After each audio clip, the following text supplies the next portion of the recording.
Yo guys, and welcome to a new video. Today I will give you my thoughts on Andor Season 2, Episode 1, 2, and 3.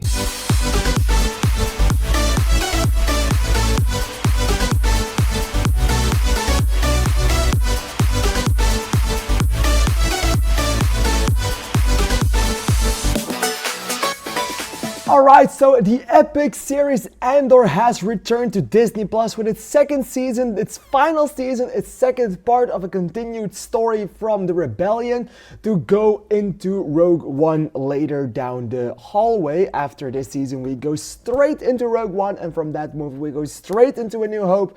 So we have a big, giant, continuous story if you think about it. I remember watching the first season for Andor like a while after its release because I was too busy to watch it, and I had to say, watching it in a bingeable way, it was very good, and I recognize it was very good, and I remember it to be very good. Right now for season 2, I have to say I was hyped for it, and it looked good, but I wasn't blown away by it. I just didn't know what to feel about it. The 3-episode release schedule, I do like it because it gives you more content to chew into in one place and in one time because it's been so long. But I am not completely sold away by Andor. I mean, it's still very fucking good and it has a lot of good things happening for it, but I am not completely blown away.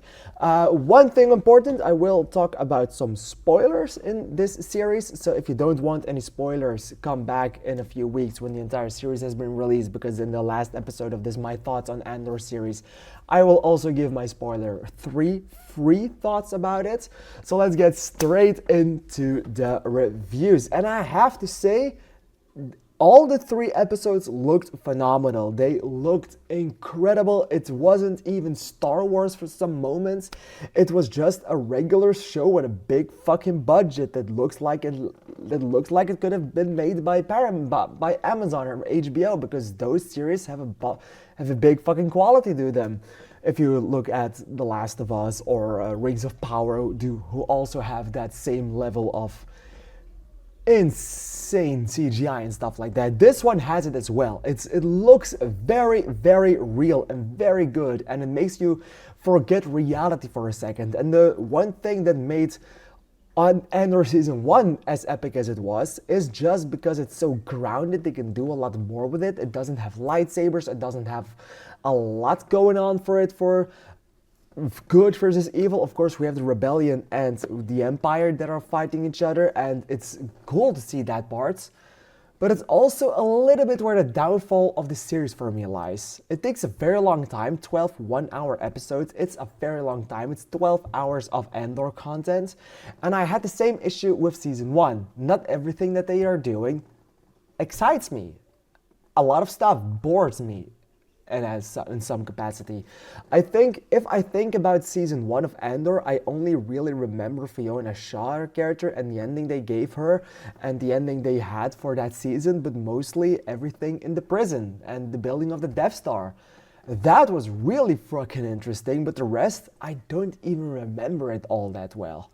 And that's something that I have also now noticed in Season 2. So I have to say that for the first 3 episodes of Season 2, I do think they're kind of boring. I see why everyone loves them, and I see why everyone thinks it's incredibly great, as I do recognize the great things about it as well. It's just that the storylines that they told in this video or in these 3 episodes, to me, were not the most interesting. We have this Xandrilla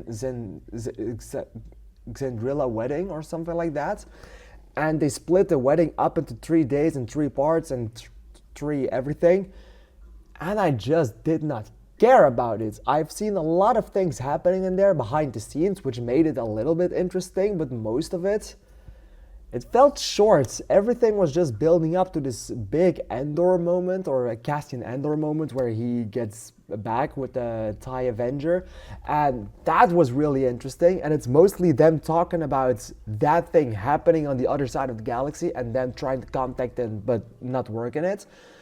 So even when they are doing the wedding stuff, they're still talking about the more interesting parts of the series, so to say. And the wedding itself, it takes a long time, and it takes a lot of time of those 3 episodes, and it just wasn't that good. And let's go straight into the Cassian storyline.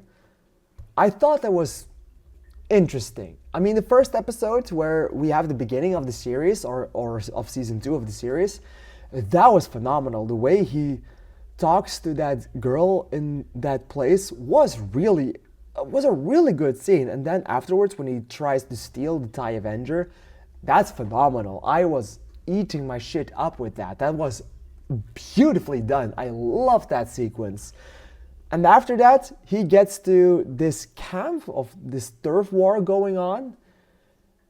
And from that point, they lost me with that storyline. I mean, those guys were hella annoying, and I have a feeling that the series wanted to make it look that way, like they were hella annoying, but it took it down for me a little because I hated their fucking guts so hard, and I was actively sighing whenever they came up on screen. It was trying to be funny, but not really working that way because it was just not that interesting and because the annoyingness of it all was a little bit too big.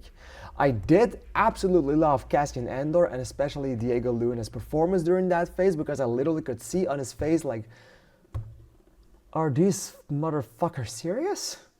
That I really loved. And then in the 3rd episode, we of course have him trying to go back to the people he loves, and that was again very much better. So I liked his storyline the most, but not entirely, if you know what I mean. Then we also have the Briggs and the other storyline, and that is the one that I really feel like I should have rewatched season 1 for that, because it was a little bit confusing. I had it with the wedding, because some things happening in there and some characters I was like, okay, are they working with the rebellion or aren't they? What are they doing? In what sense of the way are they prepared for what's to come within the Empire? I was a little bit confused on that. In season 2, I was definitely confused, especially with everything with Briggs and that part. Talking about Briggs, I never, ever in my life thought that Star Wars would go there. You know what scene I meant. It's the rape scene. And I don't know if I'm happy with it being included. I am happy that it's included in there because then we can spread some awareness to the issue. But does it need to be in Star Wars? I know they wanted to make it as real as possible, and they definitely succeeded in that. But was it necessary in Star Wars particularly? I don't know.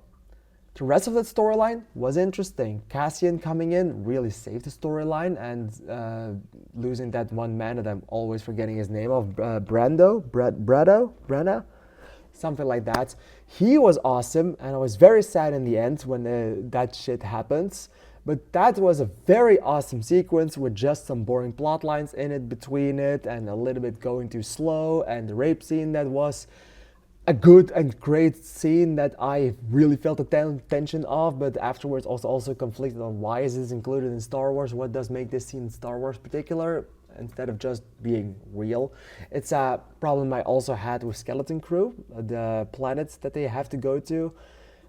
It's just a real world within Star Wars, and it's conflicting to me. I mean, Star Wars is my fantasy escape. I have lightsabers, and then we have dark sides and forces, and that was just regular neighborhoods, like we have them on Earth, and with crazy alien designs in it.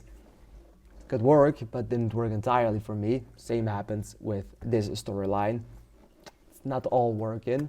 But I have to say that the end battle that they did on that planet and the start of the storyline with Krennic and the planet that they want to harvest, that was really good. So the series absolutely sets up some beautiful things along the way.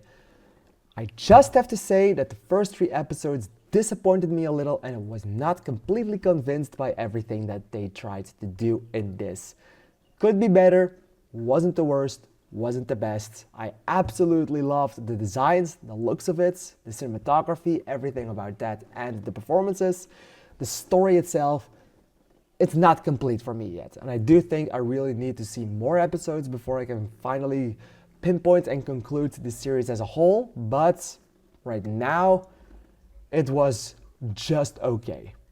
What did you think about Andor Season 2, Episode 1, 2, and 3? Please let me know in the comments down below because I'm really excited to hear your opinion on it. I want to thank you for watching and I'll see you in the next video. Thank you, and bye-bye.